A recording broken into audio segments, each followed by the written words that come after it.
Next topic start करते हैं हम लोग कॉनिकल पेंडुलम। कॉनिकल पेंडुलम जैसा कि मैंने डे 1 स्टार्टिंग में आपको बताया था कि एग्जाम्पल इस तरह से एक स्ट्रिंग से एक पार्टिकल बंधा होता है, हॉरिजॉन्टल वेलोसिटी देके छोड़ते हैं तो इस तरह से वो सर्कुलर मोशन करता है हॉरिजॉन्टल प्लेन में। इस सिचुएशन को हम लोग क्या बोलते हैं? Conical pendulum. क्या इसका मैकेनिज्म होता है ये हम लोग समझते हैं। कॉनिकल पेंडुलम एक मास है m मास जो कि स्ट्रिंग से बंधा हुआ है, हॉरिजॉन्टल सर्कल में घूम रहा है, उसको कॉनिकल पेंडुलम कहते हैं। डायग्राम एक बार आप लोग देखें, ये कोई फिक्स्ड सपोर्ट है, स्ट्रिंग को यहां से बांध करके दूसरे एंड पे कोई भी पार्टिकल या कोई भी स्टोन हमने इस तरह से कनेक्ट कर दिया, हॉरिजॉन्टल वेलोसिटी देके छोड़ा तो ये हॉरिजॉन्टल सर्कल में कर रहा है क्या? Circular motion. ध्यान दें यहां पे ये हो गई length of the string L। Length of the string जो L है, जो स्ट्रिंग है बेसिकली वो वर्टिकल के साथ सपोज करो एंगल बना रही है, कितना? थीटा। ये हो गया इसका एंगल। अब आप देखें यहां पे जब सर्कल बनता है तो डेफिनेटली इस सर्कल की भी क्या कोई ना कोई रेडियस रही होगी। सेंटर से इस पार्टिकल की जो डिस्टेंस, यानी कि ये जो सर्कल की रेडियस है r, अब की बार length of the string L के बराबर नहीं है। कब ऐसा होता था? जब हम लोगों ने बिल्कुल इस तरह से हॉरिजॉन्टल सर्कुलर मोशन पढ़ा था, बिल्कुल जब इस तरह से होता था तब जो r थी वो लेंथ ऑफ द स्ट्रिंग के बराबर थी। बट बिकॉज अब ये क्या है? Conical pendulum. यहां पे r L के इक्वल नहीं है। रेडियस और L में रिलेशन क्या है वो इस थीटा की हेल्प से निकाल सकते हैं। क्या कर सकते हैं? L का थीटा के साथ वाला यहां से ये कंपोनेंट हो जाएगा L cos थीटा और ये कंपोनेंट हो जाएगा L sin थीटा। तो जो रेडियस है बेसिकली इस सर्कल की वो L नहीं L sin थीटा होती है इन केस ऑफ कॉनिकल पेंडुलम। दूसरी चीज समझें, फिक्स पॉइंट से यहां पे जहां सर्कल बनता है, इस सर्कल के प्लेन की इस फिक्स्ड पॉइंट से कोई ना कोई डिस्टेंस है। ये जो सेपरेशन है इसको हम लोग यहां पे डिनोट कर सकते हैं किससे? स्मॉल h से। तो h बेसिकली क्या हो गया? फिक्स्ड पॉइंट से सर्कल के प्लेन की डिस्टेंस, जो यहां पे इन टर्म्स ऑफ L कैसे हो सकता है? L का ये कंपोनेंट कितना हो जाएगा? L cos theta. तो जो हाइट है फिक्स्ड पॉइंट की सर्कल के प्लेन से वो किसके बराबर हो गई? L cos थीटा के बराबर। ये कुछ टर्म्स आपको पता होना जरूरी है। चलिए अब बात करते हैं यहां पे फोर्सेस की।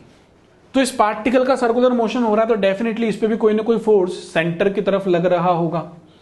तो पहले आप एक बार सोचें कि इस पार्टिकल पे कौन सा ऐसा फोर्स है जो सेंटर की तरफ लग रहा है। तो सारे फोर्स आइडेंटिफाई करते हैं। बात करें इसके वेट की, तो वेट क्या वर्टिकली डाउनवर्ड्स लगेगा, यानी क्या mg होगा। और कौन सा फोर्स लगेगा? रोप में कौन सा फोर्स होता है? Tension force. तो ये फोर्स हो गया कौन सा? T, जो कि स्ट्रिंग के लॉन्ग लगेगा। तो इस सिचुएशन में देखा जाए तो पार्टिकल पे सिर्फ दो ही फोर्स हैं, एक रोप के लॉन्ग टेंशन और एक वर्टिकली डाउनवर्ड mg। तो कौन सा फोर्स ऐसा है जो सेंटर की तरफ लग रहा है? कैसे निकाल सकते हैं? टेंशन के हम लोग क्या करेंगे? कंपोनेंट्स। तो टेंशन का जो एक कंपोनेंट आएगा वो लगेगा सेंटर की तरफ, which will provide the necessary centripetal force. तो चलिए कंपोनेंट्स करते हैं। किस तरह से करेंगे? यहां पे ये एंगल थीटा है तो अल्टरनेट एंगल क्या? यहां पे भी ये थीटा होगा। टी का थीटा के अलॉन्ग कंपोनेंट अपवर्ड डायरेक्शन में ये हो गया T cos थीटा, और वहीं T का दूसरा कंपोनेंट टुवर्ड द सेंटर ये हो जाएगा कितना? T sin theta. तो देखिए हम लोग एग्जाम्पल से अलग अलग पढ़ रहे हैं पर मेथड बिल्कुल सेम है। हमें कोई ना कोई फोर्स ऐसा चाहिए जो किधर की तरफ आए? सेंटर की तरफ आए। तो सिचुएशन के अकॉर्डिंग पहली बात तो सारे फोर्सेस बना दो, FBD बना दो। सेंटर की तरफ जो भी फोर्स आएगा नेट फोर्स इक्वल्स टू किसके कर दो? mv²/r, यानी कि सेंट्रीपिटल फोर्स के। तो अब हम क्या कर सकते हैं? यहां पे वही इक्वेशन बना सकते हैं। इस पार्टिकल पर नेट सेंटर की तरफ फोर्स है सिर्फ और सिर्फ कौन सा? T sin theta. तो T sin theta will provide the necessary centripetal force mv²/r, या इन टर्म्स ऑफ ओमेगा लिखते तो क्या लिख सकते थे? m ω²r। तो यहां पे क्या लाइन लिखी हुई है कि टेंशन का जो हॉरिजॉन्टल कंपोनेंट है क्या प्रोवाइड कराता है? Centripetal force. वहीं अपवर्ड फोर्स को क्या डाउनवर्ड फोर्स से बैलेंस कर देंगे। तो एक इक्वेशन तो आ गई इससे। दूसरी इक्वेशन क्या लिखी जाएगी? T cos थीटा ने बैलेंस कर दिया उसका वेट mg। अब वही दोनों इक्वेशन को डिवाइड करना है, वही सारी प्रोसेस। डिवाइड करेंगे तो क्या हो जाएगा, आप देख सकते हैं t से t कैंसिल हो जाएगा, तो बाय 1 डिवाइडेड 2 क्या बन जाएगा यहाँ पे tan थीटा, और ये क्या हो जाएगा m से m कैंसिल होके v स्क्वायर बार आर जी। तो v का जो एक्सप्रेशन आएगा under root of R G tan theta. तो पार्टिकल की स्पीड कितनी रही होगी, क्या एक्सप्रेशन आएगा under root of R G tan theta. तो इस तरह से इक्वेशंस बना के कोई सी भी सिचुएशन हम लोग सॉल्व कर सकते हैं। तो फेयर में देख लें एक बार डायग्राम इसका किस तरह से होगा, वही डायग्राम जो हम लोगों ने बनाया था, एज इट इज डायग्राम है। टी साइन थीटा ने क्या प्रोवाइड कराया, सेंट्रीपिटल फोर्स। आर और एल में क्या रिलेशन था, r equal to L sine theta, ये हो गया रेडियस ऑफ द सर्कल। वहीं वाई एक्सिस के अलॉन्ग जो बैलेंस किया टी कॉस थीटा ने किसको बैलेंस किया, एम जी को। दोनों इक्वेशन को डिवाइड किया तो tan theta equals to V square by R G and V equals to under root of R G tan theta. एक चीज आप ध्यान रखें, in case of conical pendulum linear speed तो है ही, हम लोगों को यहाँ पे एंगुलर स्पीड ओमेगा का एक्सप्रेशन भी लर्न रखना है, which is important in case of conical pendulum. तो आप देखें अगर लीनियर स्पीड पता लग गई तो यहीं से क्या v equals to R omega करके क्या ओमेगा निकाला जा सकता है। तो यहां से लीनियर स्पीड की हेल्प से हम लोग एंगुलर स्पीड क्या डायरेक्ट लिख सकते हैं, बिकॉज ओमेगा इक्वल्स टू होता है v बाय आर। तो v का जो एक्सप्रेशन है वो यहां पे रख देंगे आर जी tan theta under root, divide कर देंगे r से, तो आप देख सकते हैं रूट r से ये रूट r टाइम कैंसिल हो जाएगा, तो ओमेगा इक्वल्स टू कितना हो जाएगा under root of g tan theta by r। अब इसको और सिंप्लीफाई किया जा सकता है, क्या कर सकते हैं, इस रेडियस को क्या लिख सकते हैं हम लोग, L sine theta. L sine theta लिखेंगे तो tan थीटा का साइन थीटा से साइन थीटा यहां पे कैंसिल हो जाएगा। कैसे देखें आप, एंगुलर स्पीड कितनी होगी, g tan theta by r। r को हम लोगों ने क्या लिख दिया, L साइन थीटा। तो जब r को L साइन थीटा लिखेंगे तो साइन थीटा से यहां साइन थीटा कैंसिल, क्या बचा रह जाएगा, L cos थीटा। तो ओमेगा का क्या एक्सप्रेशन आया, under root of g by L cos theta. ये आ गया एंगुलर स्पीड का एक्सप्रेशन, ये था लीनियर स्पीड का एक्सप्रेशन। आगे एक चीज और देखें, ये जो L cos थीटा है, L cos theta basically h के बराबर है, जो मैंने आपको प्रीवियसली समझाया था। h क्या था, सर्कल के प्लेन्स की फिक्स पॉइंट से ये डिस्टेंस, ये h किसके बराबर है, L cos थीटा के। तो जहां L cos थीटा है क्या वहां पे हम लोग h लिख सकते हैं। तो एंगुलर स्पीड का ये expression in terms of g and in terms of height of fixed point from the plane of circle, इस तरह से भी आप डायरेक्टली लर्न रख सकते हैं। तो अल्टीमेटली एक्सप्रेशन आपको लर्न रखने हैं या फिर अल्टीमेटली आपको इक्वेशंस बनाना आना चाहिए। चलिए एंगुलर स्पीड आ गई, तो कॉनिकल जब पेंडुलम की बात होगी तो एंगुलर स्पीड के साथ साथ बात कॉनिकल पेंडुलम के टाइम पीरियड की भी होती है। तो बात करते हैं time period of conical pendulum की, एक फॉर्मूला और स्टडी करते हैं। हम लोग जानते हैं स्टार्टिंग में हम लोगों ने पढ़ा था कि omega equals to 2 upon time period. तो टाइम पीरियड इक्वल्स टू क्या हो जाएगा, 2 बाय ओमेगा। ओमेगा आ चुका है तो क्या टाइम पीरियड निकाला जा सकता है। तो time period equal to 2 by omega. Omega का जो फॉर्मूला था वो हम लोगों ने यहां पे रख दिया, तो ये इन्वर्ट हो जाएगा, तो क्या हो जाएगा 2 pi under root of L cos theta by G. और L cos थीटा को क्या लिखते हैं, स्मॉल h। तो टाइम पीरियड का जो फॉर्मूला है कॉनिकल पेंडुलम के लिए डायरेक्ट आपको लर्न रखना है 2 pi under root h by G. Parameters जो है उनकी डिटेल आप नोट कर सकते हैं। L क्या होगा, लेंथ ऑफ स्ट्रिंग, थीटा क्या हो गया, angle of string with vertical, R क्या है, रेडियस ऑफ सर्कल, और h क्या था, height of fixed point from the plane of circle. तो इस तरह से कॉनिकल पेंडुलम हुआ, इसके बेसिस क्वेश्चन हम लोग करते हैं। क्या है देखें, फर्स्ट क्वेश्चन में, for given conical pendulum if length of string 1 metre, ये स्ट्रिंग की लेंथ है 1 metre, mass of particle is 1 kg and tension in the string is 20 newton. String की जो टेंशन है ना वो आपको गिवन है 20 न्यूटन। आपसे पूछा जा रहा है कि इस पार्टिकल की एंगुलर स्पीड ओमेगा कितनी रही होगी, टाइम पीरियड क्या रहा होगा, and distance of plane from fixed point, यानी कि स्मॉल h हमसे पूछा जा रहा है। तो करेंगे कैसे हम लोग, वही इक्वेशंस बना के। देख सकते हैं आप लोग यहाँ पे t के अगर मैं 2 कंपोनेंट करूं, यहां से ये एंगल थीटा तो क्या ये भी थीटा, t का upward component t cos theta, toward the centre t sin theta. तो टी साइन थीटा जो टुवर्ड द सेंटर है क्या सेंट्रीपिटल प्रोवाइड कराएगा, तो हम लोग क्या लिख सकते हैं T sine theta equals to, अब M V square by R भी लिख सकते हैं और एम ओमेगा स्क्वायर आर भी लिख सकते हैं।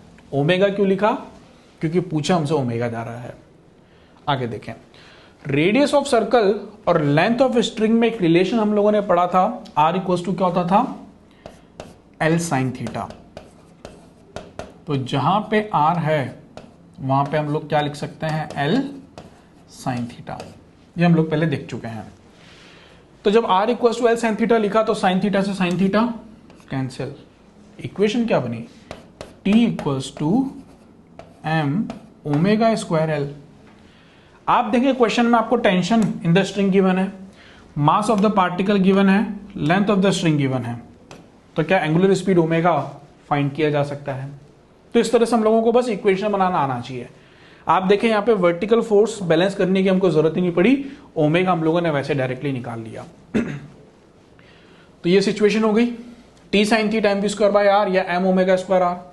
आर की जगह हम लोगों ने क्या लिख दिया L sine theta, sine theta से sine theta cancel, T equals to M omega square L, तो omega equals to under root of T by M L.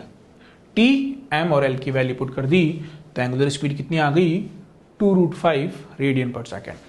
चलिए आगे देखें, सेकेंड पार्ट में पूछा जा रहा है टाइम पीरियड। अब जब ओमेगा पता लग गया तो टाइम पीरियड क्या 2 पाई बाय ओमेगा डायरेक्टली निकाल सकते हैं। 2 पाई बाय ओमेगा, ओमेगा कितना रख दिया 2√5, तो कितना आ गया 2 से 2 कैंसिल होने पर पाई अपॉन √5 सेकेंड। ये टाइम पीरियड यानी कि ये वो टाइम रहा होगा जो उस पार्टिकल को एक सर्कल कंप्लीट करने में लगता है। थर्ड पॉइंट पढ़े हम लोग, क्या था h हमसे पूछा जा रहा था, यानी कि height of fixed point from the plane of circle h। अब हम कैसे निकाल सकते हैं, ओमेगा इक्वल्स टू का under root of G by H होता है, पढ़ा था हम लोगों ने अभी फॉर्मूला। ओमेगा हम लोग निकाल चुके हैं, जी हम जानते हैं, तो क्या h निकाला जा सकता है। तो यहां से रूट हटा देंगे, स्क्वायर आ जाएगा, h equals to G upon omega square. Omega की वैल्यू यहां पुट कर दी तो जो हाइट आई वो कितनी आ गई 0.5 मीटर। तो इस तरह से एक क्वेश्चन हम लोग सॉल्व कर सकते हैं। आगे देखें, नेक्स्ट क्वेश्चन में क्या है, सिचुएशन समझें आप। एक रोटेटिंग प्लेटफॉर्म है जिसके एंड पॉइंट पे कोई बंदा खड़ा हुआ है, जिसके हाथ में एक स्ट्रिंग है और एक पार्टिकल उसने ले रखा है। समझे आप प्रैक्टिकली, जैसे ये प्लेटफॉर्म घूमेगा, प्लेटफॉर्म के साथ साथ उस पर जो ये मैन है क्या वो भी उसके साथ साथ घूमेगा। उसने स्ट्रिंग जो अपने हाथ में इस तरह से पकड़ी हुई है, तो क्या पार्टिकल भी साथ साथ घूमेगा, इस तरह से होल्ड करके खड़ा हुआ है वो। तो जैसे ही वो घूमेगा उस पार्टिकल पर away from the centre centrifugal लगेगा, यानी कि उसके बाहर जाने की टेंडेंसी होगी। तो इसके घूमने की वजह से ये स्ट्रिंग वर्टिकल ना रह के वर्टिकल के साथ किसी एंगल पे डिस्प्लेस हो जाती है। इस तरह से आप लोगों ने देखा होगा, कभी फेयर वगैरह में आप जाते हैं, वहां पे इस तरह के राइड्स होते हैं, तो घूमते हैं, तो जब उस पर बैठते हैं तो वो बाहर की तरफ फैल जाते हैं, इस तरह से देखा होगा आप लोगों ने। चलिए, तो क्वेश्चन में हमसे क्या पूछा जा रहा है, a boy holds a pendulum in his hand while standing at the edge of circular platform of radius R. इसकी रेडियस हमें गिवन है, rotating at an angular speed omega, angular speed भी गिवन है। Find angle theta made by pendulum with vertical, theta की value हमको निकालनी है। तो हम लोग क्या कर सकते हैं, वही सारे फोर्सेस बनाएंगे और सॉल्व करके आंसर निकालेंगे। देखें आप कैसे बना सकते हैं हम लोग उस पर सारे फोर्सेस। आप देखें यहां पे ये तो फोर्स हो गया टी, ये हो गया नीचे कौन सा mg। तो यहां पे टी के अगेन दो कंपोनेंट, एक इधर और एक सेंटर की तरफ। तो टी का ये वाला कंपोनेंट, ये एंगल थीटा है, तो ये तो कितना हो जाएगा टी कॉस थीटा, और ये कितना हो जाएगा टी साइन थीटा। बिल्कुल कॉनिकल पेंडुलम वाला डायग्राम। तो टी साइन थीटा ने तो क्या प्रोवाइड कराया, सेंट्रीपिटल फोर्स, यानी कि क्या एम ओमेगा स्क्वायर आर, और टी कॉस थीटा ने किसको बैलेंस किया, mg को। डिवाइड कर देंगे तो t से t cancel, tan theta equals to क्या बन जाएगा, m से m cancel, omega square r by G. r जो रेडियस ऑफ द सर्कल होगी बेसिकली वो इस प्लेटफॉर्म की जो रेडियस है उसी के बराबर यहां पे कंसीडर की जाएगी। तो theta equals to tan inverse omega square r by G will be the answer. इस तरह से हम लोगों ने इक्वेशन बनाई, ये वाली t cos theta equals to mg, दोनों को डिवाइड किया तो tan theta equals to omega square r by G. तो theta equal to tan inverse omega square R upon G is the answer. तो चलिए स्टूडेंट आगे स्टार्ट करते हैं नेक्स्ट टॉपिक, डेथ वेल और रोटर। डेथ वेल नाम तो सुना ही होगा आप लोगों ने, मौत का कुआं। बचपन में जब हम लोग फेयर देखने जाते थे तो आपने देखा होगा मौत का कुआं क्या होता था। उसके अंदर एक सिलेंड्रिकल वर्टिकल वॉल होती थी वुडन की, उसके अंदर कोई भी व्हीकल जो होता था उस वॉल के ऊपर क्या करता था, सर्कुलर मोशन। उसे हम लोग क्या बोलते थे, डेथ वेल। वही दूसरा एक और चीज है रोटर। रोटर में क्या होता है, रोटर में जो वॉल होती है वो वॉल खुद घूमती है, वॉल खुद घूमेगी और वॉल के साथ कोई ऑब्जेक्ट उसके साथ साथ सर्कुलर मोशन करेगा वॉल के सरफेस के साथ। रोटर का एग्जांपल होगा जैसे वॉशिंग मशीन के अंदर ड्रायर वाला जो पोर्शन देखा होगा आप लोगों ने, एक सिलेंड्रिकल सरफेस होती है उसके अंदर, वो खुद घूमता है, उसे कहते हैं रोटर। तो डेथ वेल और रोटर में डिफरेंस समझ में आ रहा है। अब डेथ वेल और रोटर चीजें अलग अलग हैं पर दोनों का कंसेप्ट सेम है, तो हम लोग एक ही साथ स्टडी करते हैं डेथ वेल और रोटर को। तो बात करें पहले डेथ वेल की, तो एक चीज समझें आप लोग, मौत का कुआं यानी कि डेथ वेल देखने जाते क्यों थे? क्या इसलिए कि भाई व्हीकल वहां पे सर्कुलर मोशन कर रहा है यानी कि सर्कुलर पाथ में घूम रहा है? नहीं, व्हीकल सर्कुलर पाथ में तो एक हॉरिजॉन्टल सरफेस पे भी घूमता है, उसको तो हम देखने नहीं जाते। वहां हम लोग देखने क्यों जाते थे? क्यों? क्योंकि वहां सर्कुलर मोशन हॉरिजॉन्टल नहीं वर्टिकल वॉल के ऊपर हो रहा होता है, और हम लोगों को मजा इस बात में आता है कि वो जो व्हीकल है वो वर्टिकली डाउनवर्ड फॉल क्यों नहीं हो रहा, ये हम लोग देखने वहां एक्चुअली जाते थे। तो अब आप समझें, अगर व्हीकल वर्टिकली फॉल नहीं हो रहा तो डेफिनेटली उसका वेट किसी ना किसी अपवर्ड फोर्स से बैलेंस हो रहा होगा। तो आइए कंसेप्ट समझते हैं हम लोग पहले डेथ वेल का।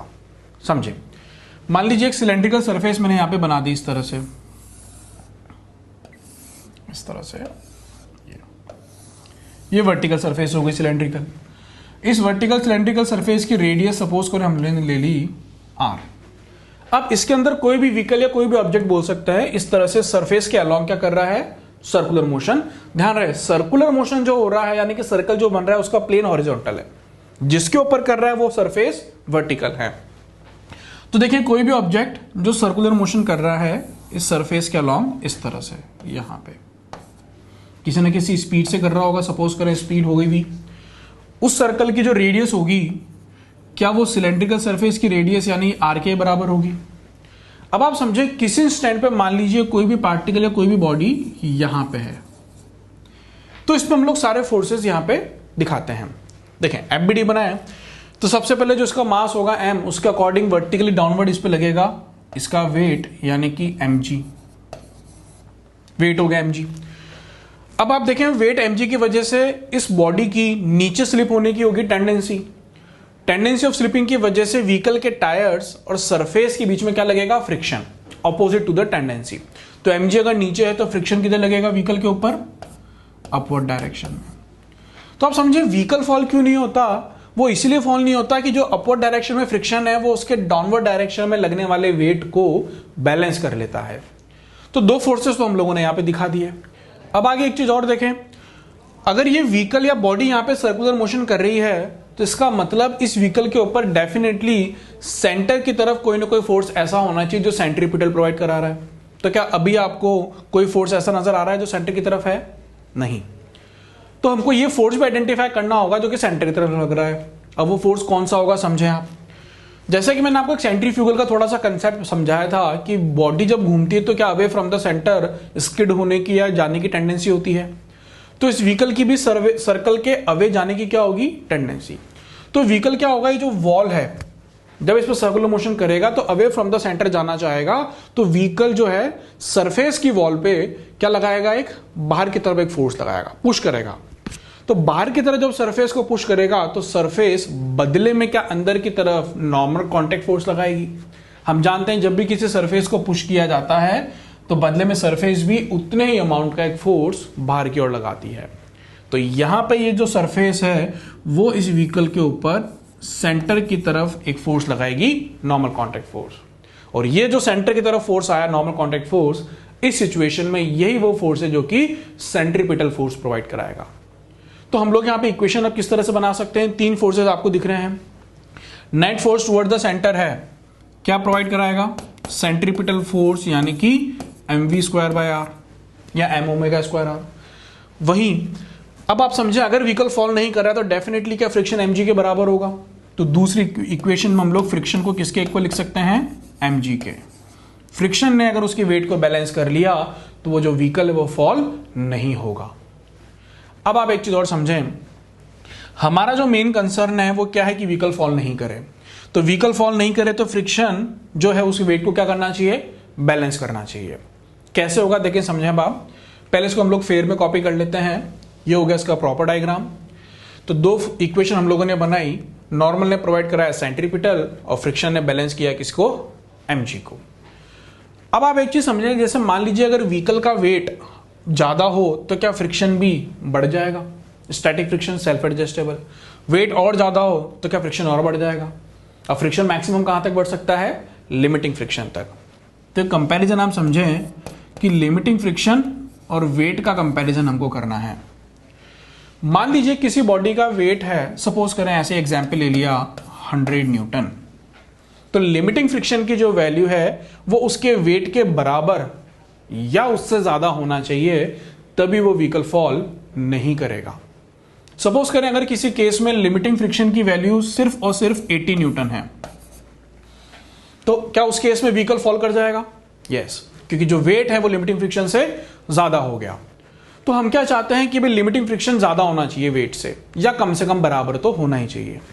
तो अब लिमिटिंग फ्रिक्शन का क्या फॉर्मूला होता है, mu into N, mu into normal contact force.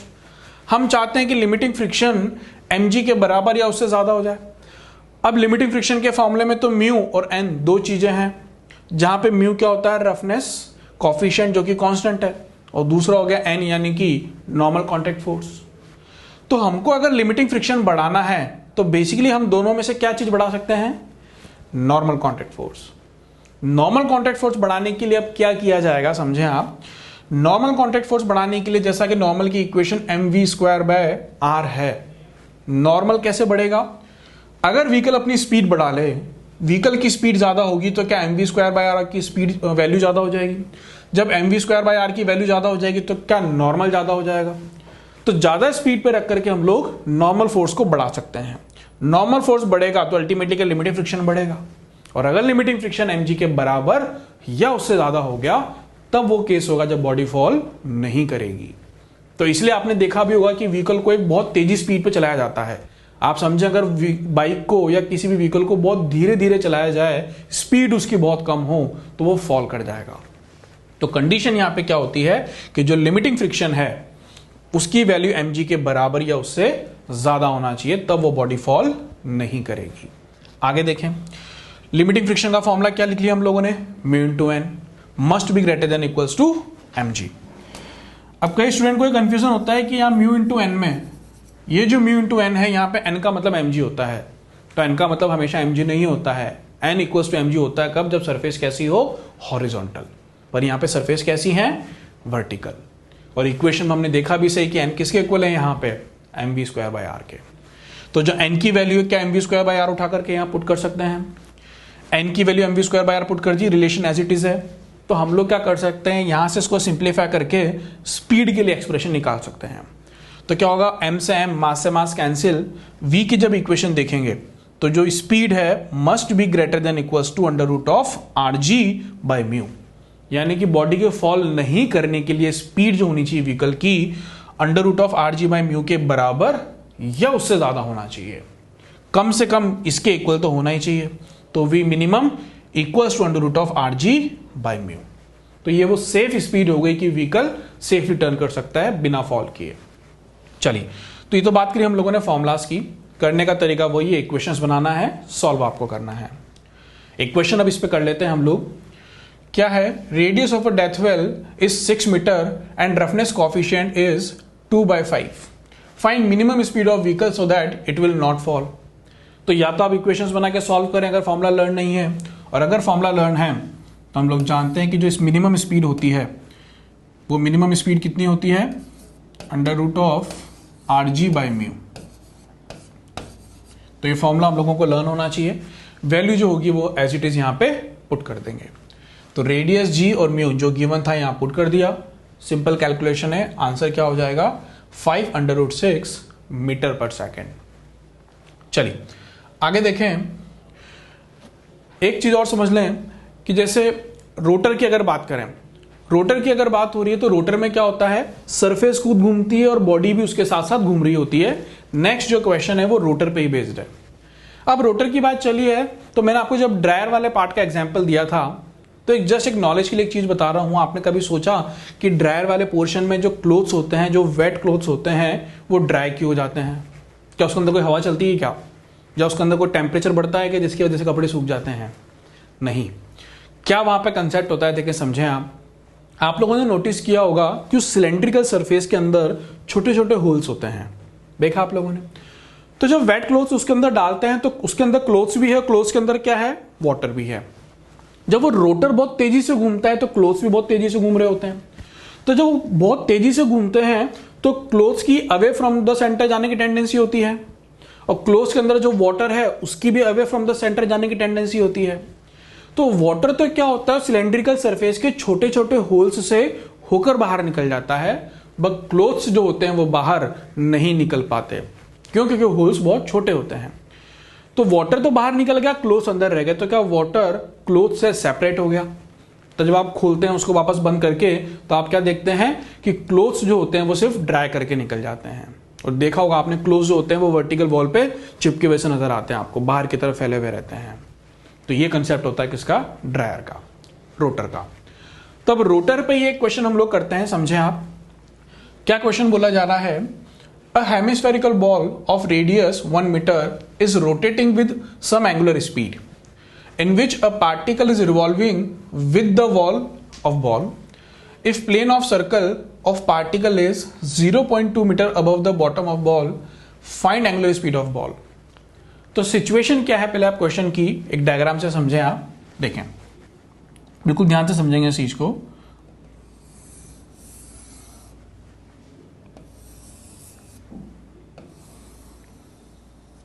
ये एक हेमिस्फेरिकल बॉल बना दिया हम लोगों ने, जिसकी रेडियस कितनी है, 1 मीटर। ये इसकी रेडियस हो गई 1 मीटर। अब क्या हो रहा है, ये जो हेमिस्फेरिकल बॉल है ये घूम रहा है इस तरह से। सपोज करें कुछ एंगुलर स्पीड रही होगी ओमेगा, ये एंगुलर स्पीड ओमेगा ही एक्चुअली में फाइंड करनी है। ये इस तरह से घूम रहा है। अब जब इस तरह से घूम रहा है तो इसके अंदर कोई भी एक ऑब्जेक्ट है जो इसकी सरफेस के साथ साथ रोटेट कर रहा है। सपोज करें कोई भी ऑब्जेक्ट या कोई भी पार्टिकल यहां मैंने बना दिया, तो जैसे जैसे सरफेस घूम रही है, सरफेस के साथ में ही ये भी क्या कर रहा है, घूम रहा है। तो बेसिकली ये पार्टिकल क्या कर रहा होगा, सर्कुलर मोशन। ध्यान दें, सरफेस के साथ में घूमता है, there is no relative slipping between the particle and surface, उसके साथ में घूम रहा है। तो जो एंगुलर स्पीड इस बॉल की होगी वही एंगुलर स्पीड क्या पार्टिकल की भी होगी। अब आप समझे, हम लोगों को इसकी एंगुलर स्पीड निकालना है तो किस तरह से निकाल सकते हैं, सारे फोर्सेस पहले यहां पे बनाते हैं। देखें, एक तो इस पे लगेगा वर्टिकली डाउनवर्ड इसका वेट यानी कि mg, और एक सरफेस लगाएगी, सरफेस के परपेंडिकुलर कौन सा फोर्स, नॉर्मल कांटेक्ट फोर्स। तो सरफेस ने लगा दिया ये नॉर्मल कांटेक्ट फोर्स n। तो दो फोर्सेस आप यहां पे देख रहे हैं। अब आपको देखना है कि अगर दो फोर्सेस हैं यहां पे तो कौन सा फोर्स ऐसा है जो इसको सेंट्रीपिटल प्रोवाइड करा रहा है। तो क्या करेंगे, नॉर्मल के कंपोनेंट कर सकते हैं। आप कंपोनेंट कैसे करेंगे समझें, इसके सेंटर से यहां तक ये पार्टिकल है, वहां तक की ये पूरी डिस्टेंस भी क्या रेडियस आर के बराबर रही होगी, ये होगी रेडियस आर के बराबर। ये रेडियस आर के बराबर है। सपोज करें ये जो लाइन है ये वर्टिकल के साथ एंगल बना रही है थीटा, तो नॉर्मल की जो लाइन ऑफ एक्शन है क्या वो भी यहां वर्टिकल के साथ थीटा एंगल बना रही होगी। तो नॉर्मल के दो कंपोनेंट, थीटा के अलोंग जो होगा ये, वो तो कितना हो जाएगा, n cos थीटा, और n का सेंटर की तरफ ये जो कंपोनेंट है वो क्या हो जाएगा, n sin थीटा। तो n sin थीटा है, क्या वो सेंटर की तरफ है, तो क्या वो सेंट्रीपिटल प्रोवाइड कराएगा। तो क्या इक्वेशन बन सकती है यहां पे कि जो n sin थीटा है equals to m omega square r लिखेंगे। ओमेगा क्यों लिखेंगे, क्योंकि फाइंड हमें क्या करना है, ओमेगा।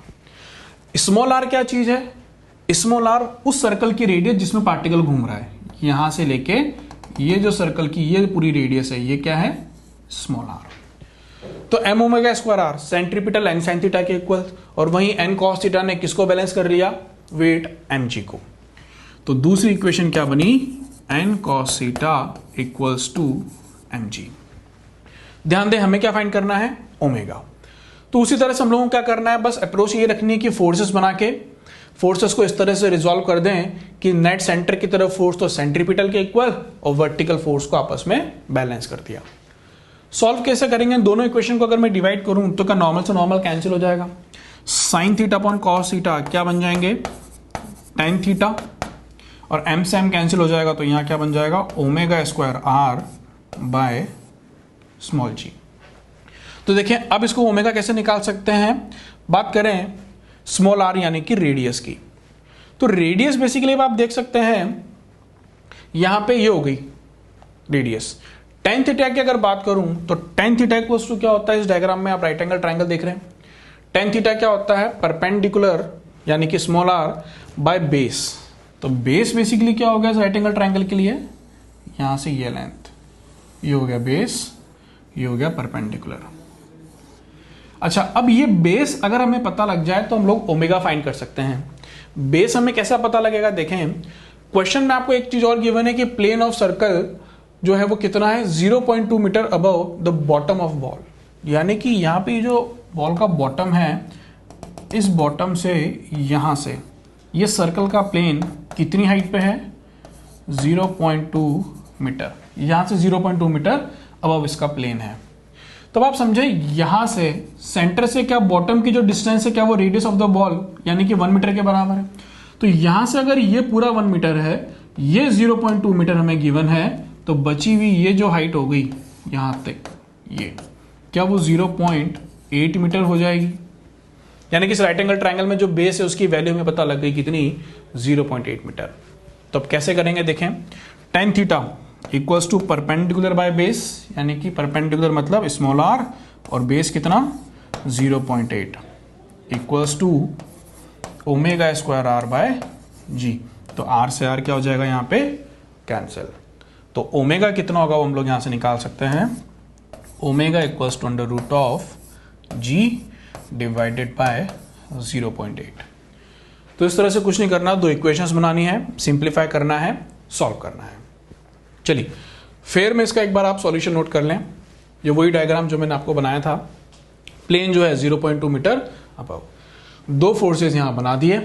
सेंटर की तरफ लगने वाला n sin थीटा ने सेंट्रीपिटल प्रोवाइड किया और अपवर्ड डायरेक्शन में जो n cos थीटा कंपोनेंट रहा होगा उसने वेट को बैलेंस कर लिया। दोनों इक्वेशन को डिवाइड किया तो tan theta equals to omega square r upon g। यहां पे दूसरी तरह से सॉल्व किया हुआ है, देखें स्मॉल r यानी कि रेडियस ऑफ सर्कल।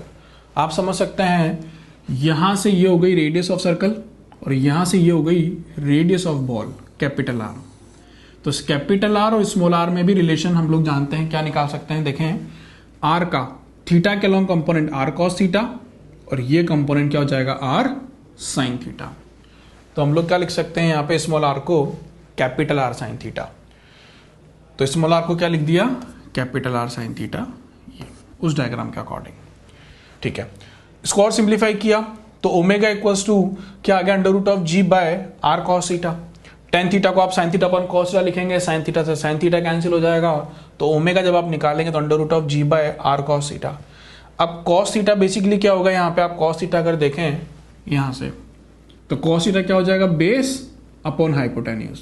तो बेस ये जो लेंथ है, ये बेस, ये तो हमने कितना निकाला था 0.8, ये बेस और हाइपोटेन्यूज कितना हो गया, रेडियस r के बराबर। r से r कैंसिल, अल्टीमेटली यहां पे भी क्या आएगा, g अपॉन 0.8। तो कैलकुलेशन आप कैसे भी कर सकते हैं इन टर्म्स ऑफ tan थीटा और cos थीटा। दो इक्वेशन आपको बनाना आना चाहिए। सॉल्व कर लिया तो आंसर कितना आ गया, 5/√2 रेडियन पर सेकेंड। तो यही एंगुलर स्पीड उस बॉल की भी रही होगी और बॉल के साथ साथ जो पार्टिकल घूम रहा है उसकी भी रही होगी। अच्छा एक अप्रोच यहां पे एक शॉर्ट ट्रिक और लगा सकते हैं। आप समझें इस पार्टिकल को, अगर आप समझें तो ये पार्टिकल जो सर्कुलर मोशन कर रहा है और यहां से ये जो मैंने लाइन बनाई, तो आप समझ सकते हैं कि अगर बॉल को आप हटा दें तो ये लाइन और ये पार्टिकल कुछ इस तरह से है कि एक कॉनिकल पेंडुलम बना रहे हैं। देखा होगा आप लोगों ने, वहां पे एक स्ट्रिंग से पार्टिकल बंधा होता था और इस तरह से सर्कुलर मोशन कर रहा होता था। तो जब कॉनिकल पेंडुलम की तरह सिचुएशन है तो फॉर्मूला भी कॉनिकल पेंडुलम का लग सकता है। कॉनिकल पेंडुलम में आपने देखा होगा कि एंगुलर स्पीड का एक फॉर्मूला निकाला था हम लोगों ने, अंडर रूट ऑफ G/h, जहां पे h क्या होता था, प्लेन ऑफ सर्कल की फिक्स्ड पॉइंट से डिस्टेंस। तो यहां पे प्लेन ऑफ सर्कल की फिक्स्ड पॉइंट से डिस्टेंस ही क्या 0.8 है। तो जो h है वो हमको यहां पे डायरेक्टली डायग्राम देख के पता लग जाएगा कितना, 0.8। तो G/0.8 डायरेक्ट हम लोग उसी स्टेप पे पहुंच गए जो हम लोगों ने यहां पे पूरा इक्वेशंस बना के सॉल्व करी। तो दूसरा एक मेथड और है, इस तरह से आप लिख सकते हैं omega equals to under root of G/h, answer will be same 5/√2 radian पर सेकेंड। तो चलिए इस तरह से इस क्वेश्चन की अप्रोच हम लोगों ने कर ली। तो चलिए स्टूडेंट आगे स्टार्ट करते हैं हम लोग अब next topic, vertical circular motion. देखें अभी तक हम लोगों ने जितने भी एग्जांपल्स देखे डायनेमिक्स में, जो भी हम लोगों ने पढ़ा, वहां पे सर्कुलर मोशन के वो एग्जांपल्स थे जहां पे सर्कुलर मोशन हॉरिजॉन्टल प्लेन में होता था। जैसे टर्निंग्स ऑफ रोड में व्हीकल हॉरिजॉन्टल रोड पे चल रहा था, डेथ वेल में व्हीकल हॉरिजॉन्टल सरफेस या हॉरिजॉन्टल प्लेन के लॉन्ग घूमता है, कॉनिकल पेंडुलम में भी सर्कल हॉरिजॉन्टल था। पर अब जो हम लोग एग्जांपल्स या जो मोशन पढ़ेंगे वो कैसा है, वर्टिकल सर्कुलर मोशन।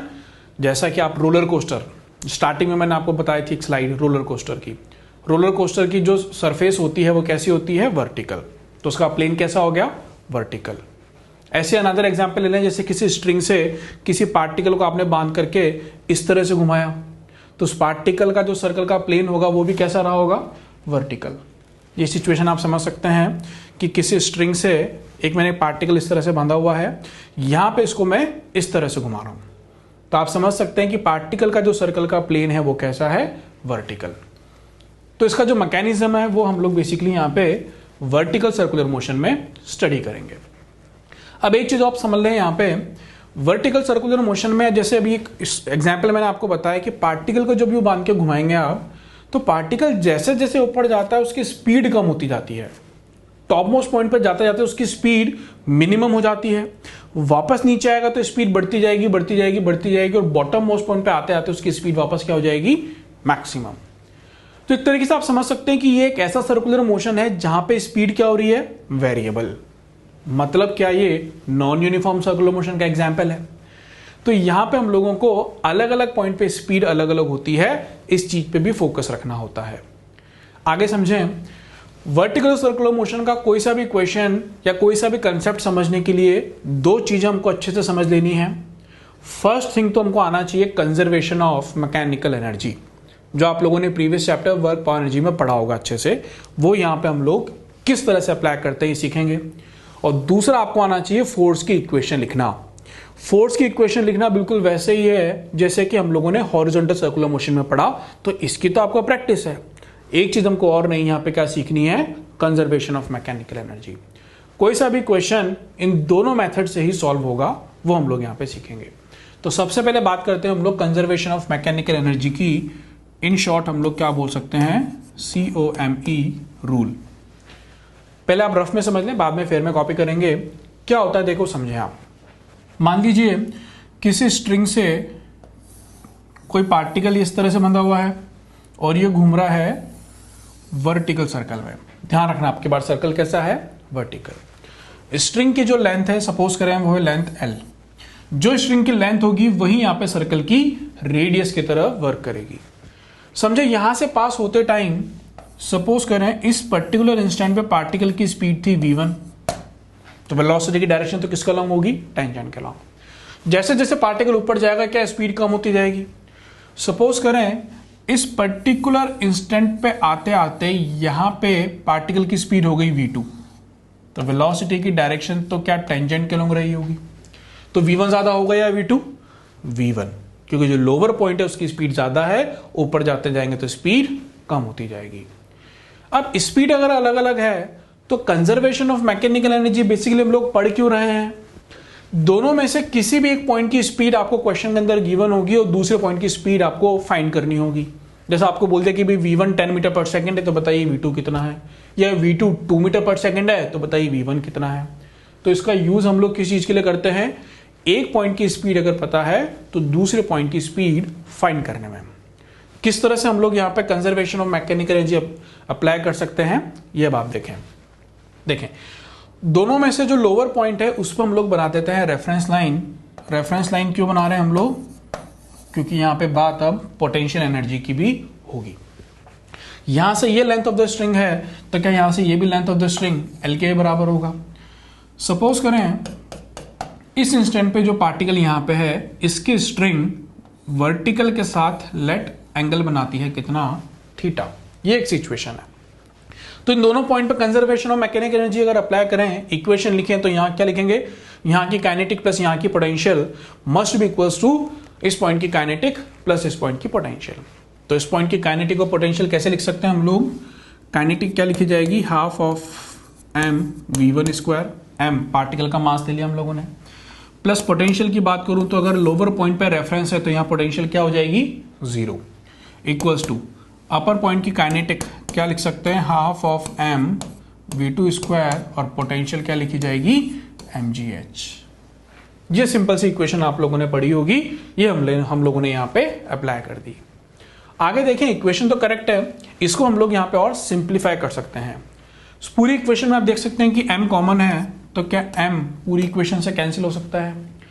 अगेन इस पूरी इक्वेशन को अगर मैं लेफ्ट और राइट साइड पे 2 से मल्टीप्लाई कर दूं, 2 से, तो यहां पे जब 2 से मल्टीप्लाई किया जाएगा तो यहां पे क्या बचेगा, सिर्फ और सिर्फ v1 स्क्वायर इक्वल्स टू, यहां 2 से मल्टीप्लाई करेंगे तो यहां क्या बचेगा, v2 स्क्वायर, और इसको 2 से मल्टीप्लाई करेंगे तो ये क्या बन जाएगा, 2gh। तो basically conservation of mechanical energy से ही हम लोगों ने ये इक्वेशन निकाल ली।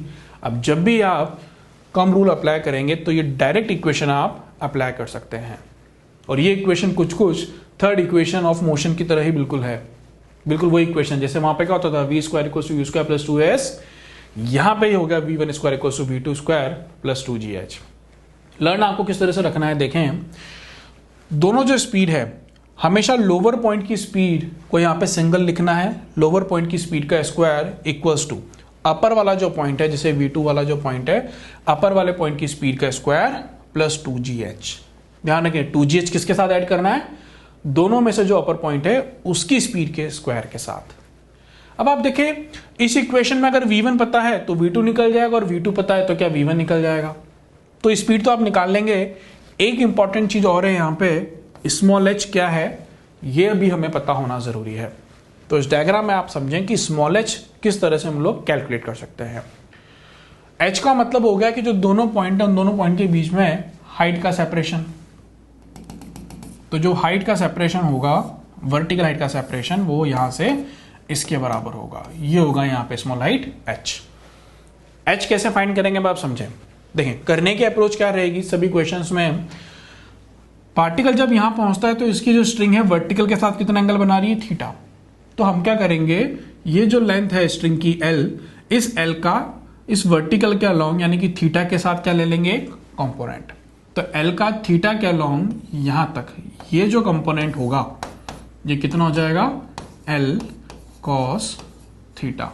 l का ये कंपोनेंट ले लिया हम लोगों ने यहां से यहां तक, ये कितना हो गया, l cos theta, l cos theta. तो देखिए यहां से ये हाइट अब h क्या लिखी जा सकती है, समझें सेंटर से ये गैप क्या l length of the string के बराबर है, ये l, ये l cos थीटा, तो टोटल ये गैप कितना हो गया, l plus l cos theta.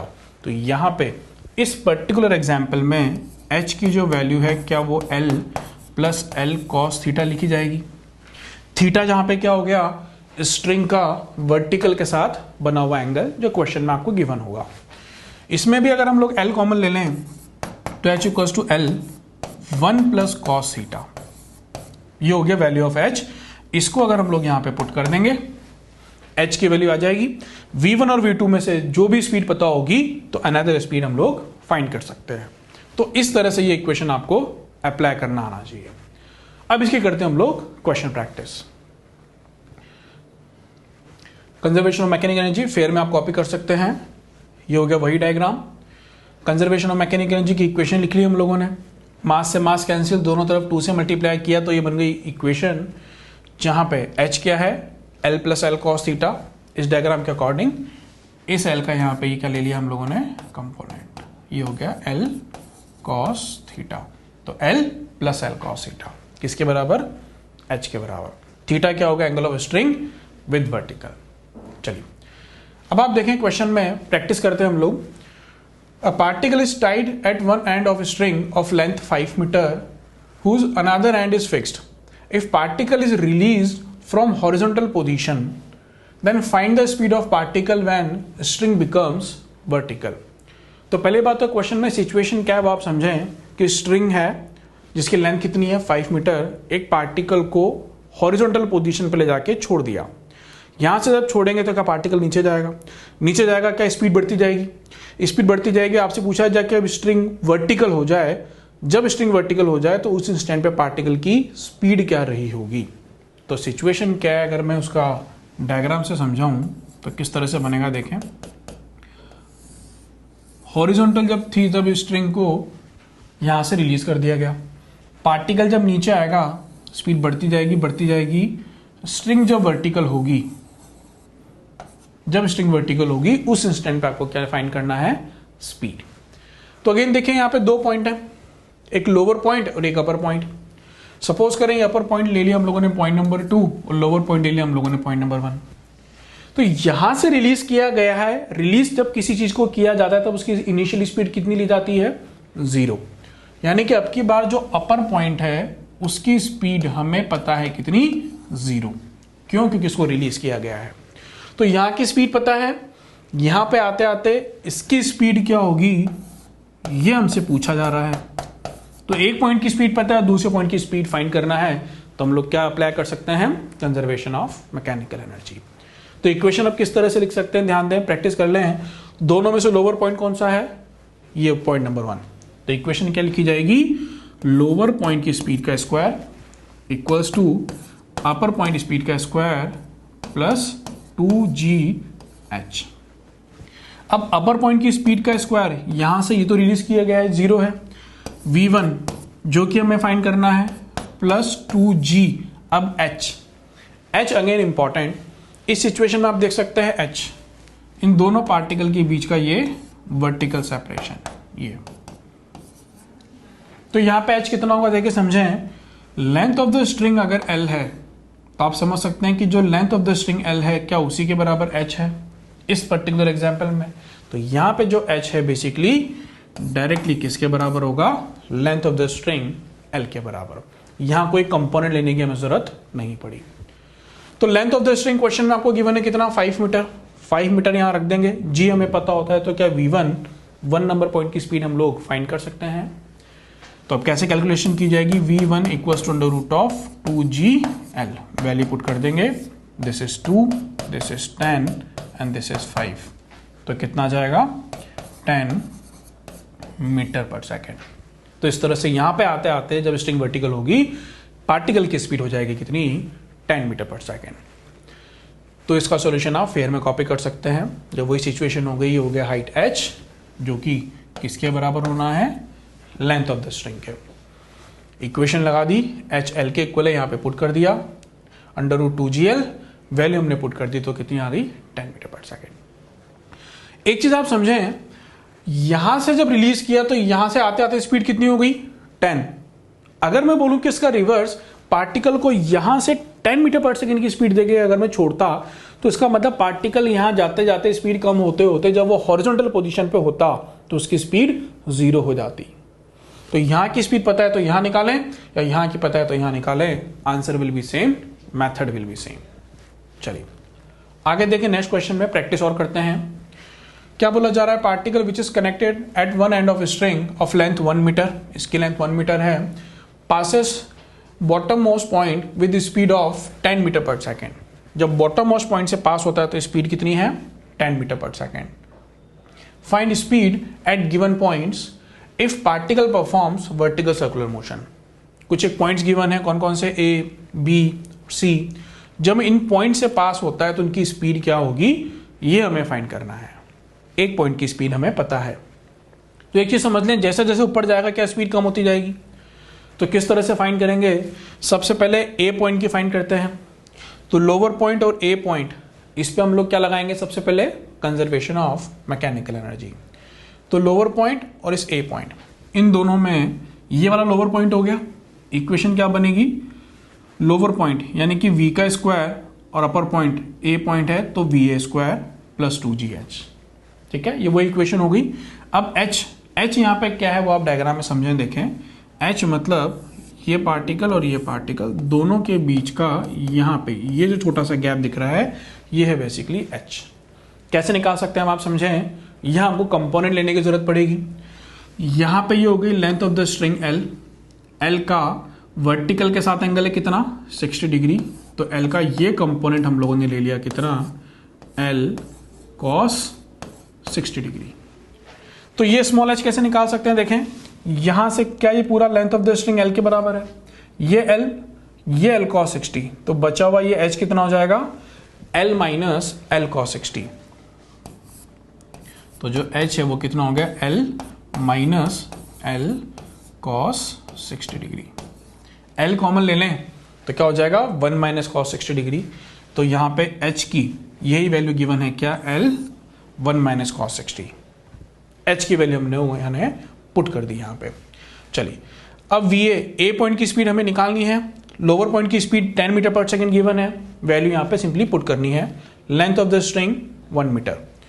Solve करेंगे तो cos 60 1/2, 1 माइनस 1/2 कितना हो जाएगा 1/2, 2 से ये 2 कैंसिल, 10 इधर आएगा तो 100 माइनस 10 90, तो VA स्क्वायर 90, तो VA इक्वल्स टू 3√10 मीटर पर सेकेंड। तो A पॉइंट पे जाते जाते स्पीड कितनी रह जाएगी 3√10 मीटर पर सेकेंड। ये होगा कंजर्वेशन ऑफ मैकेनिकल एनर्जी। चलिए अब इस पॉइंट से B पॉइंट की स्पीड भी फाइंड कर सकते हैं। सेकंड केस में इस वाले पॉइंट और इस वाले पॉइंट में आप कंजर्वेशन ऑफ मैकेनिकल एनर्जी लगाएंगे। लोअर पॉइंट हो गया V, अपर पॉइंट हो गया B, तो लोअर पॉइंट की स्पीड का square equals to upper point की स्पीड का स्क्वायर प्लस 2gh। h यहाँ पे किस तरह से फाइंड कर सकते हैं, देखें इस तरह का एग्जाम्पल देखा था हम लोगों ने अभी प्रीवियसली। तो जो यहाँ पे h है क्या वो again length of the string के बराबर ही है ये पूरा, तो h की जगह हम लोगों ने सिंपली क्या लिख दिया यहाँ पे L। VB इस तरह से यहाँ पे अननोन है, फाइंड कर लेंगे, सिंपल सी कैलकुलेशन है। तो B पॉइंट की स्पीड निकल करके आ जाएगी कितनी 4√5 मीटर पर सेकेंड। चलिए अब इस पॉइंट से C पॉइंट तक की अप्रोच करते हैं। लोअर पॉइंट की स्पीड का स्क्वायर यानी 10 square equals to upper point यानी कि VC स्क्वायर प्लस 2gh। तो इक्वेशन क्या लिखी वही V square equals to VC square plus 2gh। इस सिचुएशन में h क्या है, अब आप अगेन समझें h क्या हो जाएगा, देखें इस पॉइंट से इस पॉइंट के बीच का ये पूरा गैप, ये कैसे निकाल सकते हैं आप समझें। ये जो length of the string L है, अगेन अगर ये वर्टिकल के साथ एंगल बना रही तो इसका यहाँ पे क्या ले लेंगे कंपोनेंट। तो ये जो कंपोनेंट होगा ये कितना हो जाएगा L cos 37 डिग्री। तो ये पूरा h कितना हो जाएगा आपकी बार, यहां से यहां तक ये L cos 37, तो कितना हो जाएगा L प्लस L cos 37। तो इस सिचुएशन में जो h है क्या हो जाएगा L plus L cos 37 degree. चलिए L कॉमन ले लें तो क्या आ जाएगा 1 प्लस cos 37। तो ये जो h की वैल्यू है ये हम लोगों ने रख दी 1 प्लस cos 37। L की वैल्यू 1 मीटर यहाँ पे पुट कर दी। अब पूरी इक्वेशन में सिर्फ VC अननोन है, सिंप्लीफाई कर लेंगे तो VC का जो आंसर होगा वो कितना हो जाएगा 8 मीटर पर सेकेंड। ये h की वैल्यू हम लोगों ने यहाँ पे फाइंड कर ली। तो अल्टीमेटली इक्वेशन लिखना तो सिंपल है, हाइट क्या है बस वो हम लोगों को यहाँ पे इस तरह से कंपोनेंट्स लेके फाइंड करना आना चाहिए। तो चलिए स्टूडेंट्स आज के लिए बस इतना ही। आज का एक होमवर्क है, होमवर्क में नंबर ऑफ क्वेश्चंस कम है, तो क्वेश्चन प्रैक्टिस आप करें। मिलते हैं नेक्स्ट लेक्चर में।